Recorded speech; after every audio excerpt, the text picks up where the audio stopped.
In both the Chinese and the Indian system, the idea is to awaken the subtle energies and get them to flow in a harmonious and balanced way, unrestricted, by any blockages in the nadis or meridians, okay? So that they're just flowing very evenly and harmoniously and balanced, and that the energies are really awakened so that you're more vital.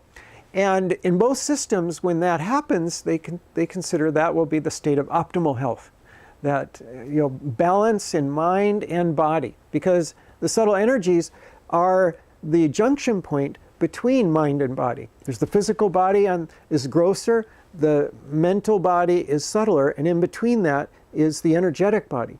So by getting this, all the kinks worked out in the energetic body, it really balances and harmonizes both mind and body. So that's the idea. So this is all these exercises that we're going to do, including meditation, they will all move us towards that. One other thing, we're Kapalbhati and several other things that I'm going to teach you are all fall under the category as pranayama. Prana again means life breath, okay? And yama, although it can be said to mean sort of regulation, so you're regulating the breath. A deeper meaning is that the yama means expansion. So you're actually expanding the prana throughout the system. You're expanding it through all the nadis to reach every little nook and cranny of your whole system, to be full of prana. And when the nadis are full of prana, then the mind becomes very steady, actually, and fit for dharana, which is the next stage. Dharana means that focus. So you can focus once the prana has filled all the nadis, then focus will be effortless. And I like to give a little analogy about this. So let's say does anybody have a plastic, a water bottle that's completely full? Could I borrow your water bottle for a second? Okay, thanks. So, and then I'll use, if you don't mind, can I borrow that one for a second? Okay, so right now, let's say we have our nadis,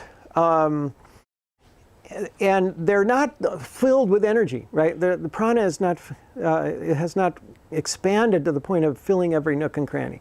So then we go through life and we have different experiences and stimulus from the environment.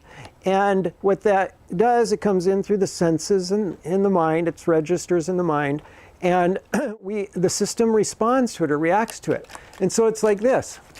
And notice all the activity, because the prana doesn't fill completely, there's all kinds of activity. So the mind is very active and agitated, and we can get stressed and emotionally imbalanced, and it can cause physical imbalances and problems as well. So that's the situation when prana doesn't fill the whole system of the subtle body. So here we have a case where we've been meditating for many years. This gentleman's been meditating many years. He has a very full bottle, right? And so with the same amount of stimulus during the day, there's less activity. Now, if it were filled completely, it's too bad he hasn't been meditating longer. Because if it were filled completely, then there would be almost no, activity, right? So that's what happens. It's like you start to feel like this solid mountain, just solidity of being and completely stable and immovable like that. That's what you can develop through that expansion of prana, just through these techniques.